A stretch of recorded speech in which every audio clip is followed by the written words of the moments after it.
Haribol. Okay. Somebody sabotaged the green one, did you see? No, really? Yeah. Look at this. The small side here has been cut open. Oh, no. No way it was done by a human hand. Okay. Jaya Radha Madhava Kunja Bihari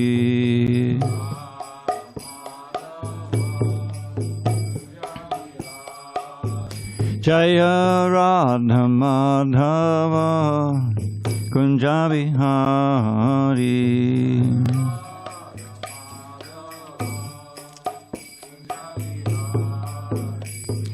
Gopi Janavallabha Girivardhari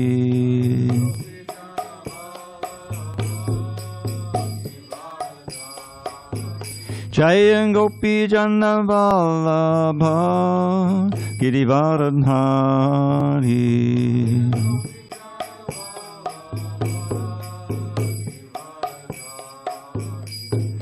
Yashodanandana Bhajana Ranjana Yashodanandana Bhajana Ranjana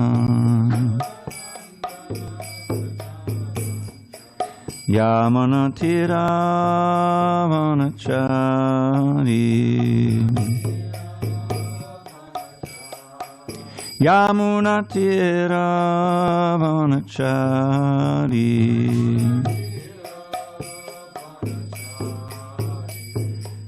Hare Krishna, Hare Krishna, Krishna Krishna, Hare Hare, Hare Rama, Hare Rama, Rama Rama, Hare Hare.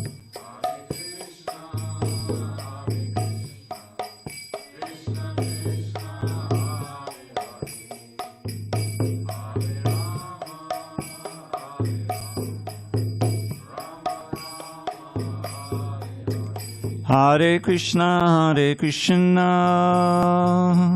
Krishna Krishna, Hare Hare, Hare Rama, Rama Rama, Hare Hare.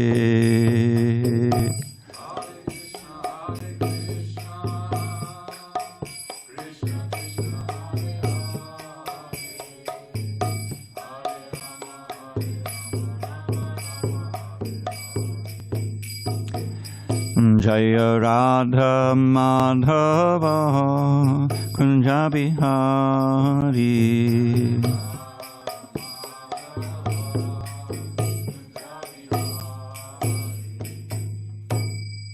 Jaya Om Vishnupad Paramahansa Padavidikacharya Ashtottara Sri Srimad Divine Grace Srila A.C. Bhaktivedanta Swami Prabhupada Ki Jai.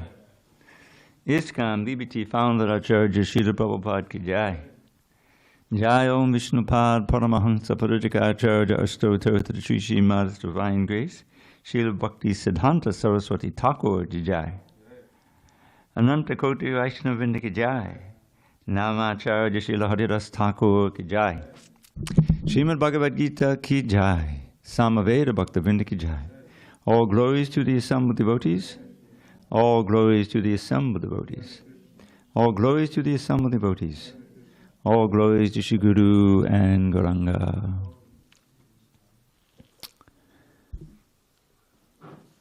Om Namo Bhagavate Vasudevaya. Om Namo Bhagavate Vasudevaya. Om Namo Bhagavate Vasudevaya.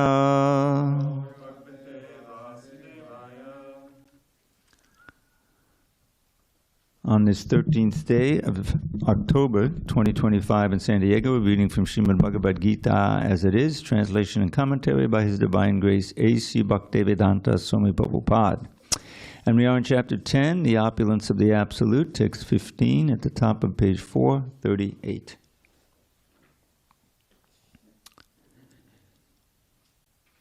Okay. Swayam evatmanatmanam Veta Tvam Purushottama Bhuta Bhavana Bhutesha Deva Deva Jagatpate Swayamevatmanatmanam Veta Tvam Purushottama Bhuta Bhavana Bhutesha Deva Deva Jagatpate Swayamevatmanatmanam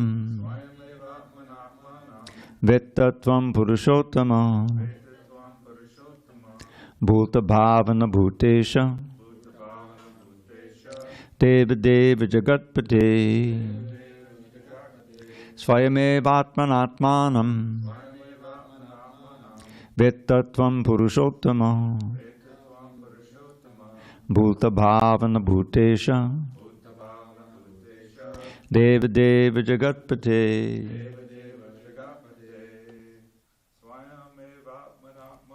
Swayamevatmanatmanam Vettatvam Purushottama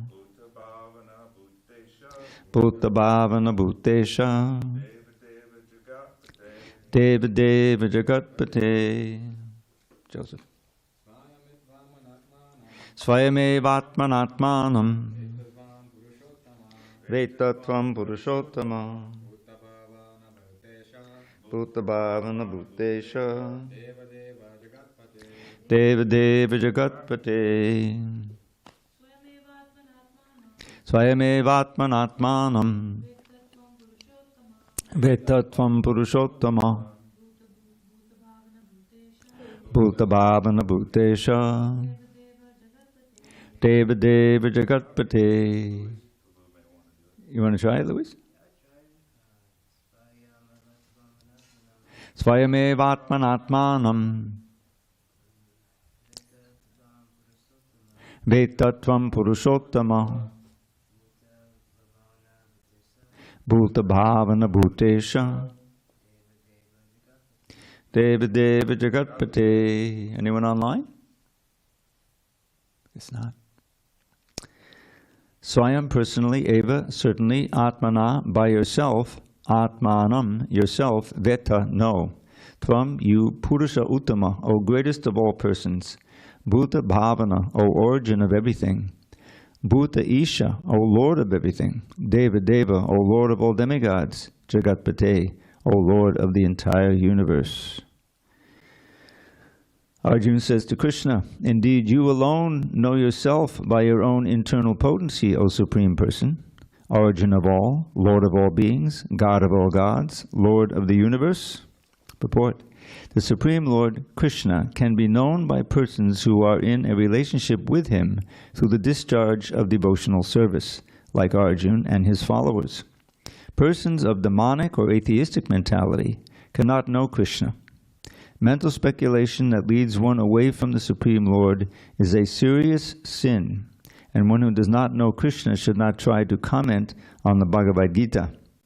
The Bhagavad Gita is the statement of Krishna, and since it is the science of Krishna, it should be understood from Krishna as Arjuna understood it. Can you sit on this side? That's the lady side. Okay. But yeah, there's a book there for you and everything. The Bhagavad Gita is the statement of Krishna, and since it is the science of Krishna, it should be understood from Krishna as Arjuna understood it. It should not be received from atheistic persons. As stated in Srimad Bhagavatam 1.2.11, Padanti tat-tat-tavidas tatvanga jnanam-advayam brahmeti paramatmeti bhagavan iti shabdyate. The Supreme Truth is realized in three aspects, as impersonal Brahman, localized Paramatma, and at last as the Supreme Personality of Godhead. So, at the last stage of understanding the Absolute Truth, one comes to the Supreme Personality of Godhead. A common man, or even a liberated man who has realized impersonal Brahman or localized Paramatma, may not understand God's personality. Such men, therefore, may endeavor to understand the Supreme Person from the verses of the Bhagavad Gita, which are being spoken by this person, Krishna. Sometimes the impersonalists accept Krishna as Bhagavan, or they accept his authority. Yet many liberated persons cannot understand Krishna as Purushottama, the Supreme Person. Therefore, Arjuna addresses him as Purushottama. Yet one may still not understand that Krishna is the father of all living entities. Therefore, Arjuna addresses him as Bhuta Bhavana. And if one comes to know him as the father of all living entities, still one may not know him as the supreme controller. Therefore, he is addressed here as Bhutesha, the supreme controller of everyone. And even if one knows Krishna as the supreme controller of all living entities, still one may not know that he is the origin of all the demigods. Therefore, he is addressed herein as Deva Deva, the worshipful god of all demigods. And even if one knows him as the worshipful god of all demigods, one may not know that he is the supreme proprietor of everything. Therefore, he is addressed as Jagatpati. Thus, the truth about Krishna is established in this verse by the realization of Arjuna, and we should follow in the footsteps of Arjuna to understand Krishna as he is. Om Jnana Timarandasya Jnanandana Shalakaya Chakshur Unmilitam Mena Tasmai Shri Gurave Namaha. I was born in the darkest of ignorance, but my spiritual master Srila Prabhupada opened my eyes with the torchlight of knowledge. I offer my humble obeisance unto him and to all members of Sri Parampara. So, Arjuna is glorifying Krishna. He's had that revelation from the four main verses, beginning with text 8. So let's just read those quickly, because it's always good to review those. So I'll just read the English. Text 8, page 429. Krishna says to Arjuna, I am the source of all spiritual and material worlds. Everything emanates from me. The wise who perfectly know this engage in my devotional service and worship me with all their hearts. The thoughts of my pure devotees dwell in me. Their lives are fully devoted to my service, and they derive great satisfaction and bliss from always enlightening one another and conversing about me.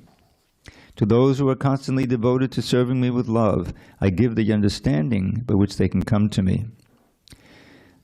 Text 11.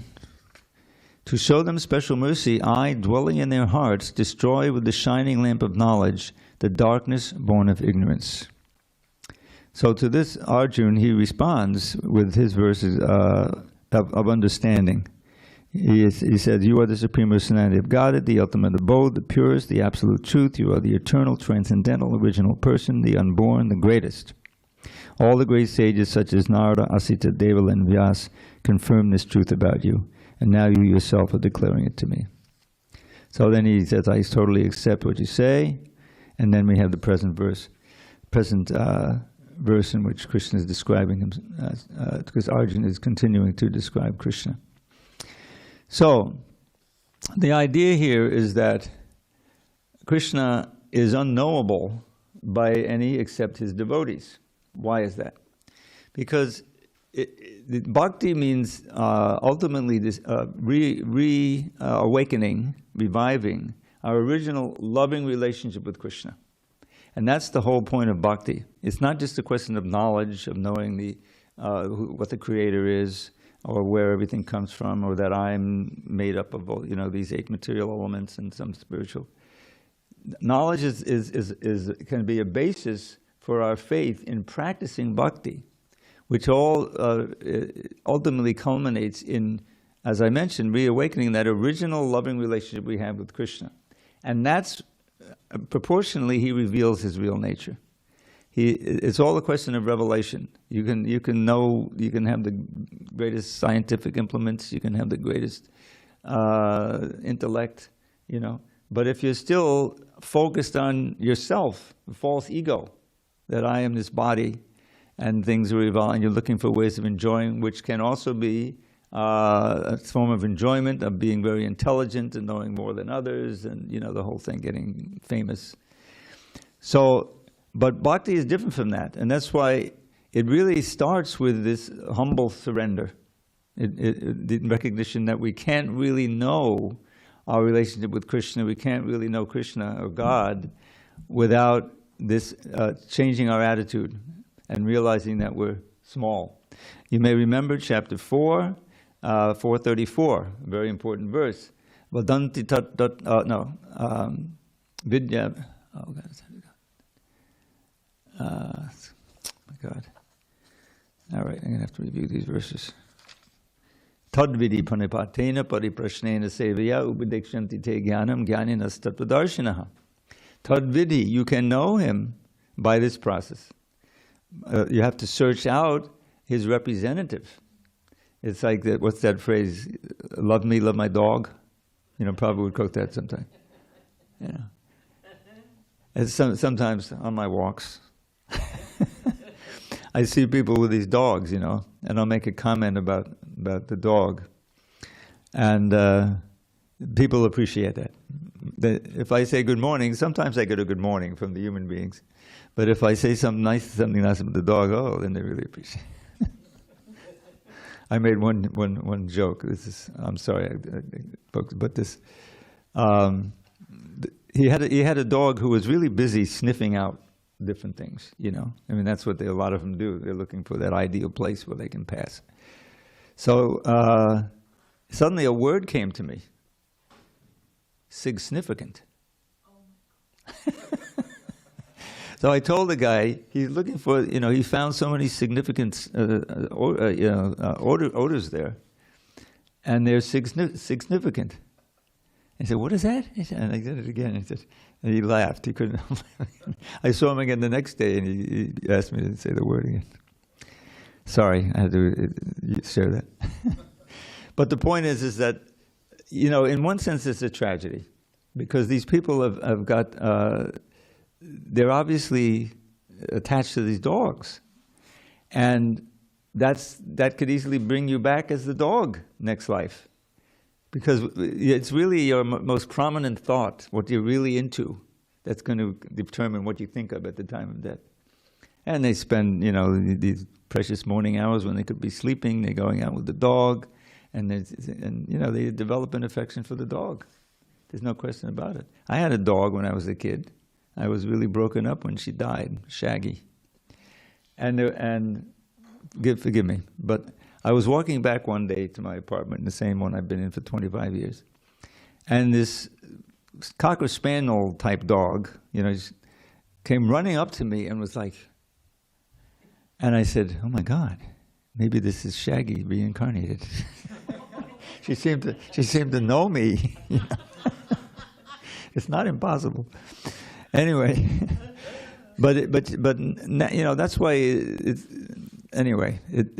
So the idea here is that how do we really understand and get situated in developing our relationship with Krishna, not just understanding him or trying to merge into the impersonal, you know, and in that way get free of this birth and death. You know, this is the fallacy of the impersonalists, is that yes, it's very nice to be free of birth, old age, disease, and death, and that, you know, that's one of the things that we should strive for. And Krishna mentions that in the 13th chapter. You should always remember the evils of birth, old age, disease, and death. But that can never be a sufficient, completely sufficient impetus for us trying to know Krishna, because the whole point is that if we want to enter into the state of, you know, unlimited, ever-increasing, unlimited varieties of bliss and happiness forever, you're not going to find it in the Brahmajyoti. You're not even going to find it in realizing the Paramatma. Although it's important to know what they are and that they're expansions of Krishna and their function, but we don't try to absorb our mind in that. We try to absorb our mind in Krishna's name, form, qualities, and pastimes. And as Krishna says in these 4 important verses, how do we enjoy? By glorifying them amongst other devotees, you see, and sharing realizations. Tushyanti charamanti cha. So everything is personal. This is the thing. And the great devotees, well, how can they say they see Krishna everywhere? Well, how can you see Krishna everywhere? You know, you walk by and there's so much cement and there's this and that and there's trees over here and where's Krishna? But the point is, well, you understand that Krishna is the source of all that, and the activities and the mentalities and the attachments. This is all under the observation of the Supersoul. Maya jakshena prakriti suyate sacharacharam. Krishna will say. Under my observation, Maya actually means everything is going on, you see? And all these living entities, not just the human embodied souls, but every embodied soul. They're all my parts and parcels. It means that they're all my children. And that I come periodically to try to deliver him from this situation which is so painful and relieve the separation from me. He has his own activities in the spiritual world. They're not interrupted. He can expand himself. And he does. So Arjuna now is, and what we'll see is that after all this, which is kind of a high point, right? Krishna has revealed himself, these 4 incredible verses, and he also says how he reciprocates. You see? He says, here's what you should know. I'm the source of everything. Everything emanates from me. And those who are wise always think of me in that. And then what do I do on my side? Tesham satati yuktanam bhajatam. This is verse 3. For those who are always connected to me through bhakti yoga, satati yuktanam bhajatam, with bhajan. Priti purvaka, and worship me with love, I give them the intelligence by which they can come to me. So he's not just there as the observer. He's also active. He's responding to our efforts to know him, and he's giving us more intelligence. And then the last verse, Tesham eva anukampartam. Now this word anukampa is very interesting. Anukampa means out of compassion, out of empathy. Now kampa is also one of the ecstatic symptoms, right? Trembling, you see? So anukampa means that Krishna is feeling. Anu means following. So he's feeling, and he's compassion for us, and he's, I don't know if he's trembling, but that's the anukampa atam. In order to show my mercy to them, I destroy the darkness of ignorance in the heart with a shining lamp of knowledge. He's there as a Supersoul. So so these verses are very, they're personal, and we can experience in our practice of Krishna consciousness how he's doing that. He's doing it directly through the Supersoul, and he also comes out as the book, as the Bhagavad Gita, and as the Acharya, as other devotees.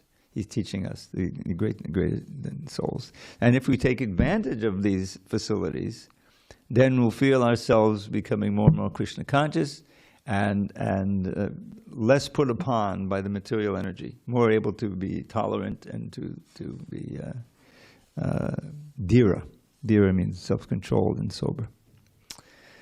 So Arjuna is glorifying Krishna, and then he's going to ask him how I can know you, how I can think of you. And you'll see that this seems to be a step back. So what's the point? Arjuna's got the revelation now. This practically be the end of the Bhagavad Gita. So now I thoroughly believe everything you say, But then he asks, how can I see you in everything? So probably this is text 17. We'll get to in a couple of minutes. And there's a little editing thing that I have to show you in the purport. Okay, shall we go on to 16? All right. Vaktamarhasya sheshena divya yatma vibhutayaha yabi vibhutibhir lokan imam stram vyapatishtasi. Now, okay, I'll read the translation. Please tell me in detail, this is Arjuna speaking, please tell me in detail of your divine opulences by which you pervade all these worlds. And what Prabhupada wrote, but didn't seem to make sense to the first editor, has been changed, but I'll change it back. In this verse, it appears that Arjuna is dissatisfied with his understanding of the Supreme Personality of Godhead, Krishna. By Krishna's grace, Arjuna has personal experience, intelligence, and knowledge, and whatever else a person may have, and through all these agencies, he has understood Krishna to be the Supreme Personality of Godhead. For him, there is no doubt, yet he is asking Krishna to explain his all-pervading nature. In other words, it seems to be contradictory. But now I think Prabhupada explains it. People in general, and the impersonalists in particular, concern themselves mainly with the all-pervading nature of the Supreme.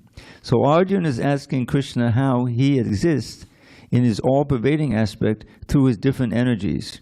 One should know that this is being asked by Arjuna on behalf of the common people. In other words, Arjuna is not asking on his own behalf, but he's asking on behalf of the impersonalists and ordinary people, how Krishna is present everywhere and they can see him everywhere. All right, text 17. Katam vidyam aham yogims tvam sada parichintayan keshu keshu cha bhaveshu chinchosi bhagavan maya. O Krishna, O Supreme Mystic, how shall I constantly think of you? And how shall I know you? In what various forms are you to be remembered, O Supreme Personality of Godhead? Purport. As it is stated in the previous chapter, the Supreme Personality of Godhead is covered by his Yoga Maya. Only surrendered souls and devotees can see him. Now Arjuna is convinced that his friend Krishna is the Supreme Godhead, but he wants to know the general process by which the all-pervading Lord can be understood by the common man. Common men, including the demons and atheists, cannot know Krishna, because he is guarded by his Yoga Maya energy. Again, these questions are asked by Arjuna for their benefit. The superior devotee is concerned not only for his own understanding, but for the understanding of all mankind. So Arjuna, out of his mercy, because he is a Vaishnava, a devotee, is opening for the common man the understanding of the all-pervasiveness of the Supreme Lord. He addresses Krishna specifically as Yogin because Sri Krishna is the master of the Yoga Maya energy, by which he is covered and uncovered to the common man.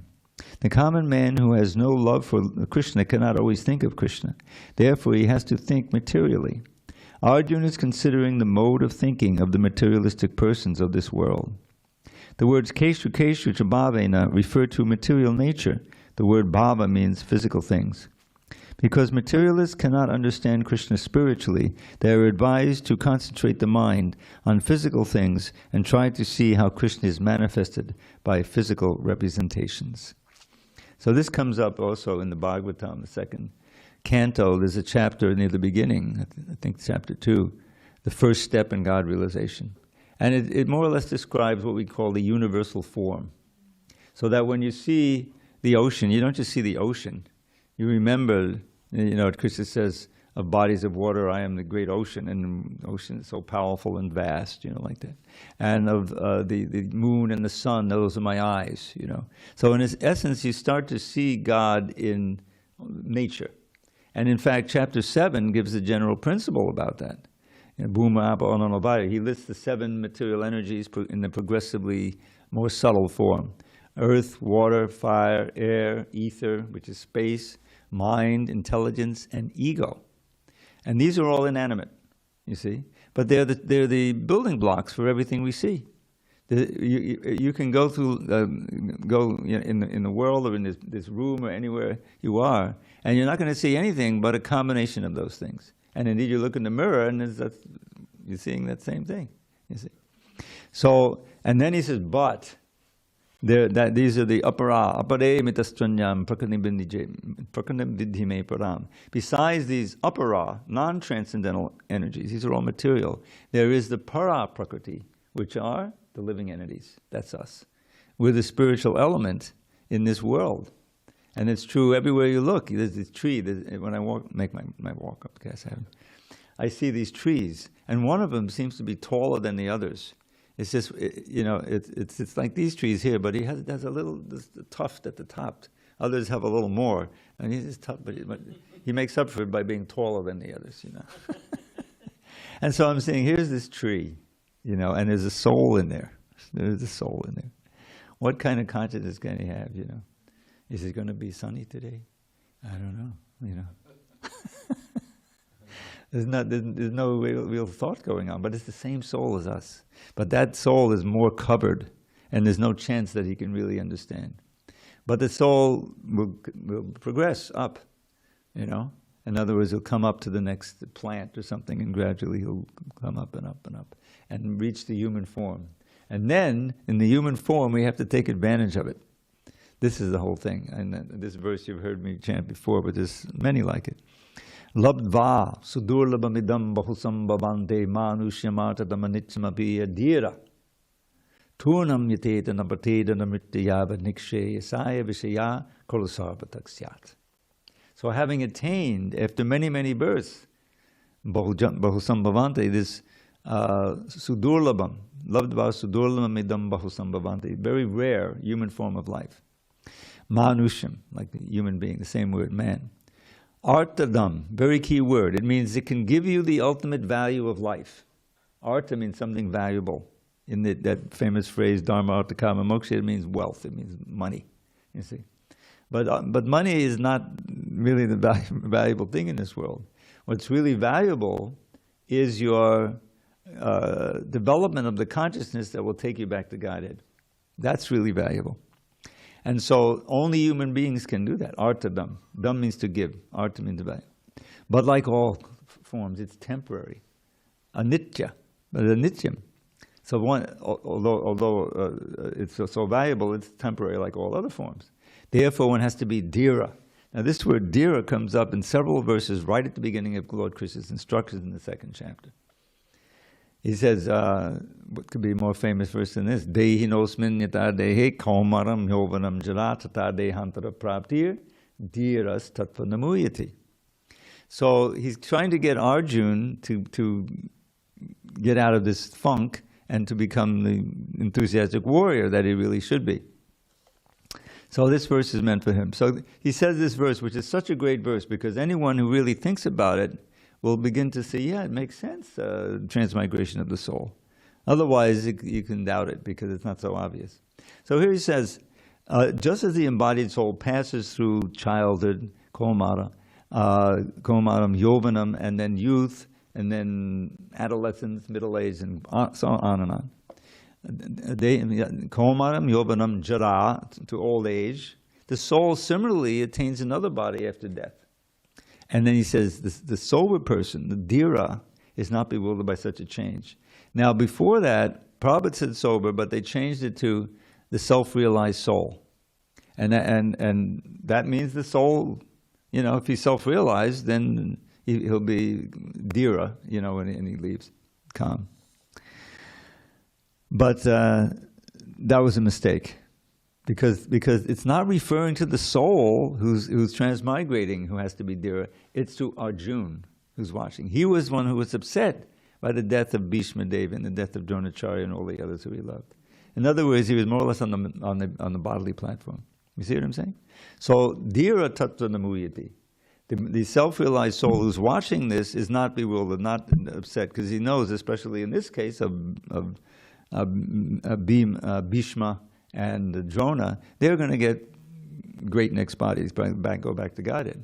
So therefore, Arjuna shouldn't be afraid to fight. That's the whole purpose. So, but then he says, Matra sparshasta konteya, shitosna sugudukata, agama paino nityas, tam tatikshasa bharata.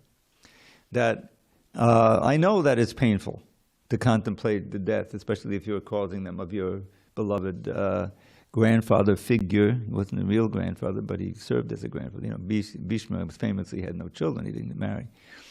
But he took the role of grandfather for the Pandavas because he loved them, and it was a great.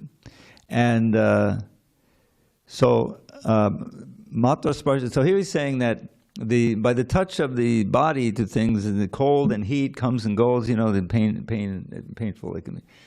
Shita, Ushna, in the cold, it gets too cold in the winter and too hot in the summer, giving you happiness and distress. Because the Shita, because you're in India, that's happiness because it's too hot. But the Ushna gives you dukkha. Agama paino, it comes and it goes. One has to remain dhira. One has to remain sober-minded and calm, even in these dualities. So the point is, even if you know that Bhishma is going back to Godhead, and so is Drona, and it's all very auspicious, still it's painful to be separated from them and to be involved in their death. You see? Even if so okay, that you have to remain calm and dhira even in that situation, because it's going to come, even the self-realized are going to feel those attachments. So he's dhira tattva namuyati. And one who can remain dhira, the next verse, I forget exactly how the Sanskrit goes, but Vijay Prabhu, when he was here, he spent several years here, he said when he read that, he realized how important it was. And what the verse says is that one who can remain dhira, even in the pains and pleasure of this world, is not allured and loses sense with the inducements to sense gratification, nor is he freaked out when painful things happen, like the birth of a loved one. You know, he can really attain self-realization and go on. And that can be there when one is, you know, well versed in the knowledge of the Bhagavad Gita, Bhagavatam, and you understand, you accept it. Said, okay, this friend of mine who was, you know, friend in devotional service died, and I've been, you know, a bunch of devotees who I've known have died. They often ask me to be at the bedside chanting, you know, which I do. In one sense, you know, just like we're coming up on the disappearance of anniversary of Srila Prabhupada, and he famously said, the disappearance and the appearance of the great devotees are equally joyful, like the sunrise and the sunset. You know, both can be beautiful. You know, so but you know, it's so painful for the devotees. We heard, you saw the video. Anyways, you'd go into the announcement. The link is there. You know, and it was a painful experience. I was there right afterward, and I was, you know, in the midst of it, and it was like really shocked. We were all shocked by the whole thing. It was kind of dysfunctional for a while, but in one sense, it's very glorious. You know, Prabhupada is now. You'll find that some devotees who chant the Premadvani, they begin with Nitya Lila Pavishta Om, and having entered into the eternal Lila of Krishna. That's what it means. This person, Nitya Lila Pavishta Om, Vishnupad, you know, like that. So now back to the context here. So Arjuna, out of his mercy, he's asking Krishna to describe how I shall constantly think of you, in what various forms you to be remembered. So this is an expansion of what we had in chapter 7 and we had in chapter 9, and Krishna is going to have a whole list here of ways in which you can remember me in the material world, you know, and we'll see. All right, let's go on. Vibhuti, and this is called Vibhuti Yoga, the opulence of the Lord, and it comes up in the next verse. I didn't do 17, right? Yeah. No, I did do it. Okay. Vishtareyanatmano yogam vibhutim chajanardana bhuya kataya triptihi shinvato nasimemritam. O Janardana, again, please describe in detail the mystic power of your opulences. I am never satiated in hearing about you, for the more I hear, the more I want to taste the nectar of your words. Purport. A similar statement was made to Sutta Goswami by the rishis of Naimisharanya, headed by Shaunaka. That statement is, Vayam tu na vitripyama uttama shloka vikrame yakchinvatam rasa jnanam svaru svaru pade pade. One can never be satiated even though one continuously hears the transcendental pastimes of Krishna, who is glorified by excellent prayers. Those who have entered into a transcendental relationship with Krishna relish at every step the descriptions of the pastimes of the Lord. Bhagavatam 1.1.19. Thus Arjuna is interested in hearing about Krishna, and specifically how he remains as the all-pervading Supreme Lord. Now, as far as Amritam, nectar, is concerned, any narration or statement concerning Krishna is just like nectar. And this nectar can be perceived by practical experience. Prabhu, can you see if there's a door open here to the altar? No, here. No, the sound is coming from here. Modern stories, fiction, and histories are different from the transcendental pastimes of the Lord, in that one will tire of hearing mundane stories, but one never tires of hearing about Krishna. It is for this reason only that the history of the whole universe is replete with references to the pastimes of the incarnations of Godhead. The Puranas are histories of bygone ages that relate the pastimes of the various incarnations of the Lord. In this way, the reading matter remains forever fresh, despite repeated readings. And so we've just had that. We're almost through with the 8th canto now. And, you know, we had Matsya avatar, and the early 7th canto we had Nrsingadev. And of course, in that we also had the boar incarnation killing Hiranyaksha in the 7th canto. So all these wonderful avatars, these dash avatars, there's 10 main ones. This provides endless joy for the devotees to hear their exploits. And really, the pastimes of Krishna are all attractive. The qualities of Krishna. He has these 64 qualities, and they're all mentioned in the Nectar of Devotion. Then there are examples for each one. You read the next chapters, examples for each one. And that provides unlimited subject matter for hearing and chanting. And I can't help thinking of another prayer, one by Kunti, where she says, Shindanti gayanti gundanti bhikshasa spadandandi smadanti nandandi devehitang jana taheva pashyant achide natavakam bhava pavaho padamam padambujam. So Shindanti gayanti, hearing and singing, Shindanti gayanti gunanti, and accepting, abhikshasa, constantly. Shindanti gayanti gunanti bhikshasa. And thus smaranti, remembering in that way, nandanti, taking great pleasure. What are you hearing chanting about? She's speaking to Krishna. Tavehitam jana, tavaiyitam, your pastimes, your activities. What's the result? Taheva pashyant achide. Before long, quickly, achidena, one sees your lotus feet. Smaranti nandandi tavedam taeva pashyanti, sees, achirena tabakam, before long your bhava pravaho paramam padavajam. Those lotus feet of yours which stop the powerful current of birth and death. Bhava pravaha is this, we're all in this big river, birth, death, old disease. But it stops that river, you can get out of the river and go back to Godhead. So that's really if you read the Chaitanya Charitamrita and you get to the Anjali Leela and you see that Lord Chaitanya, his whole day and night was in hearing the wonderful songs sung by Swarup Damodar and the verses sung by Ramananda Roy, and he's absorbed in just being there with Krishna through the sound vibration, and of course his own kirtan and everything. So that's the final goal. And Srila Prabhupada, what did he do? You study his life. He came, and when he found a willing audience, he was chanting to them, he was describing to them, and of course he was typing all night, getting up early, constantly glorifying the Lord for 12 years without stopping, and showing us how we can also be happy in that way. That's really what it is. Okay, 8 o'clock. Any questions, comments, objections? Okay. You did the same thing that he did this, and you did this. So I don't think I have a question or a comment there. All right, let's go forward. So what does Krishna say here?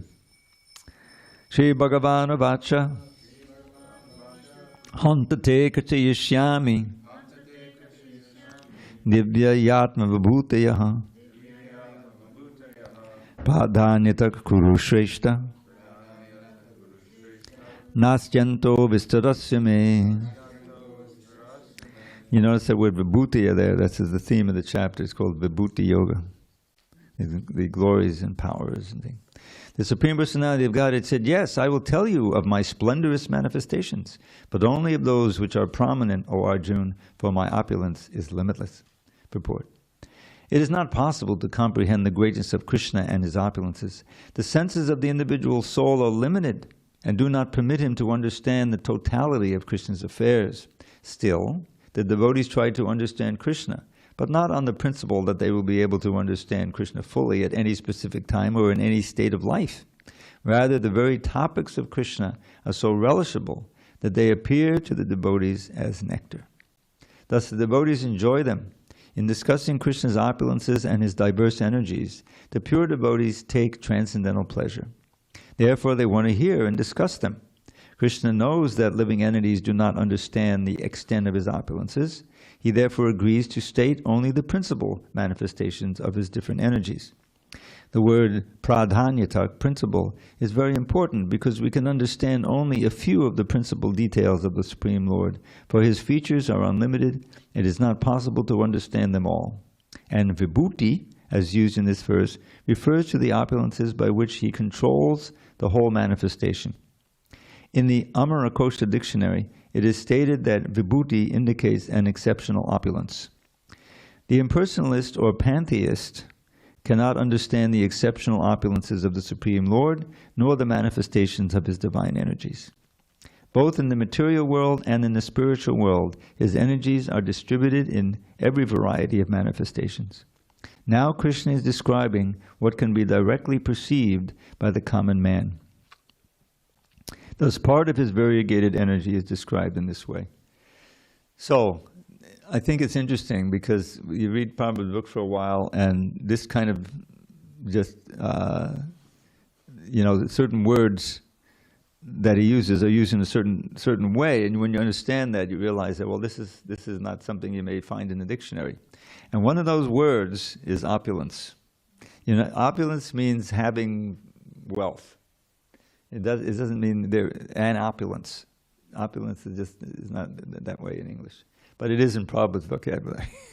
6 opulences, we know.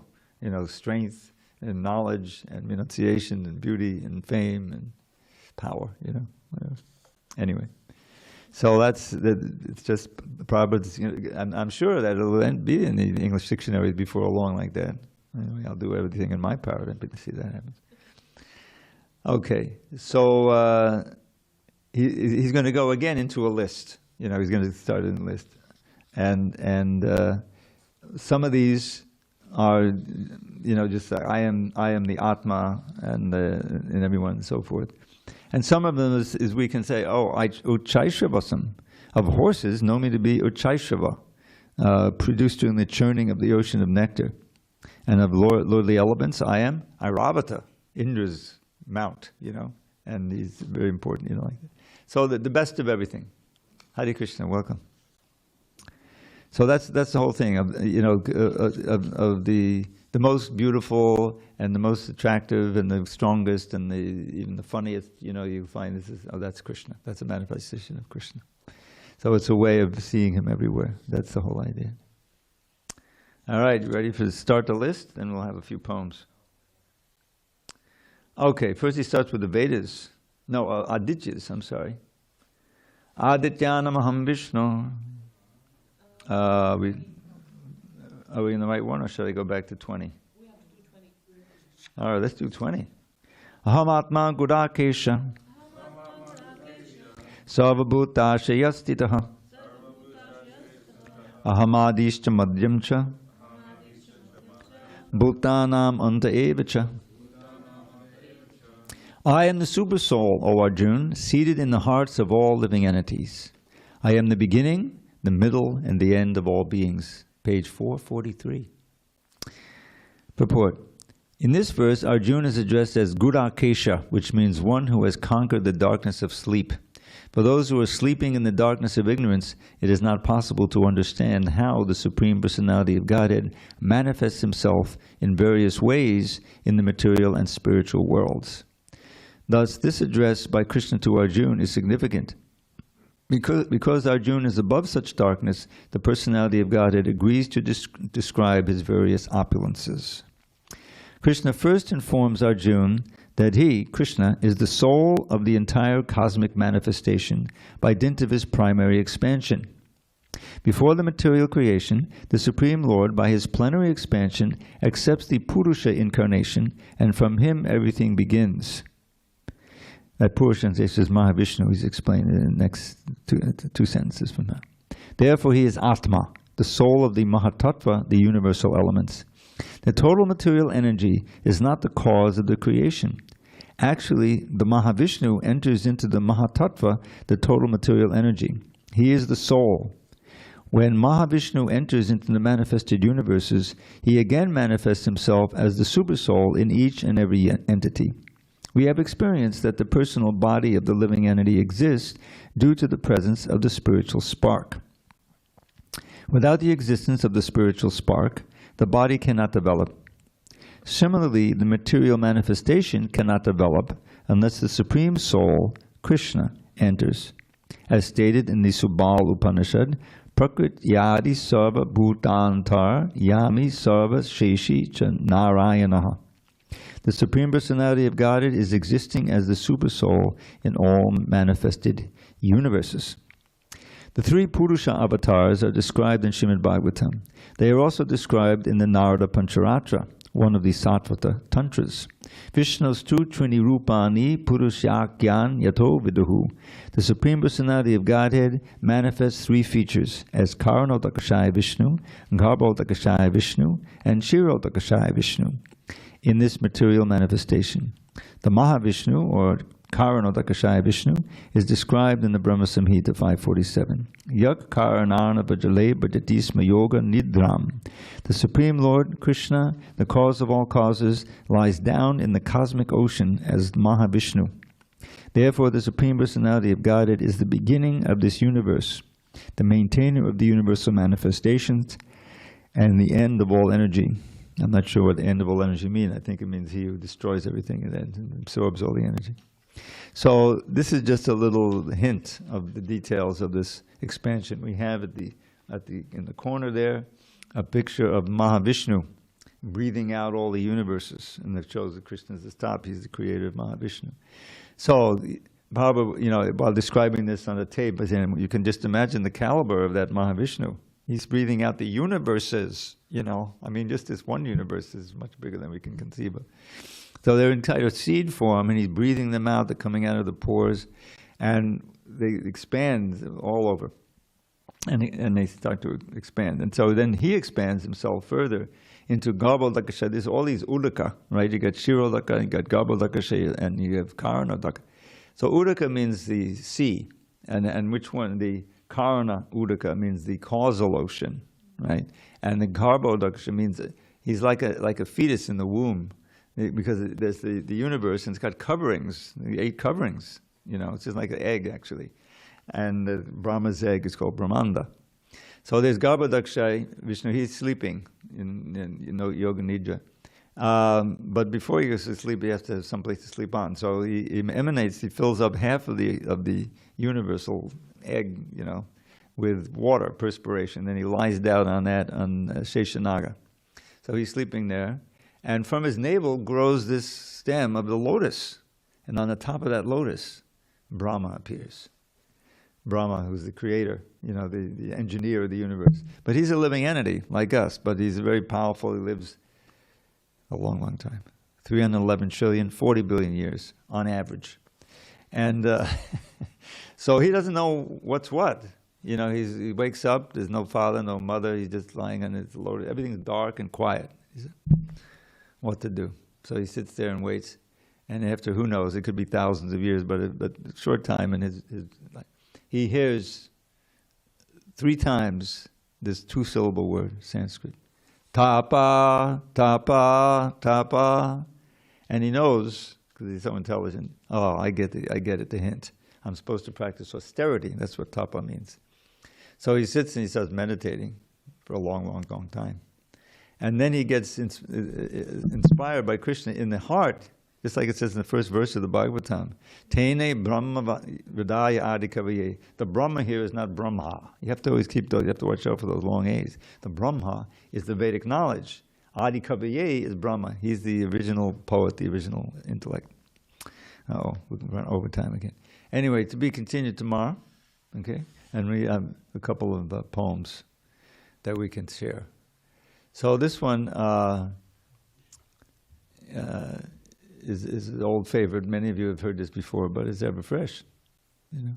Madodam madodam papadasya vibho madodam madodam padanam madodam madogandim redusmitame tadaho madodam madodam madodam madodam. Now you have to visualize the beautiful form of Giridhari, you see. So, sweet, sweet is my dear Lord's form, sweet is still his face so fair, but his honey-scented gentle smile is sweet beyond compare. Now this is a verse from another one from the Karanamrita, and then we'll have to adjourn. Near the end, He said, Jaya Jaya Jaya Deva Deva Deva Tribhavana Mangala Divyanama Deha Jaya Jaya Jaya Deva Krishna Deva Shravana Manona Yanama Tavatara. Oh glory, glory, glory, Lord, oh glory unto thee, who with thy holy name bless all three worlds and set them free. Oh glory, glory, glory unto thee, O Krishna Dev, whose nectar floods our ears and eyes and hearts in endless waves. All glory to Srila Prabhupada. Thank you for your attention. And we will reconvene tomorrow, Taco Tuesday. Don't miss it.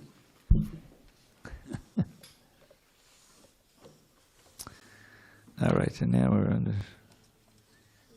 So that was 19. We begin with 20, I guess. Huh? 21. 21. Thank you. I don't know what I'd do without you, Mahima.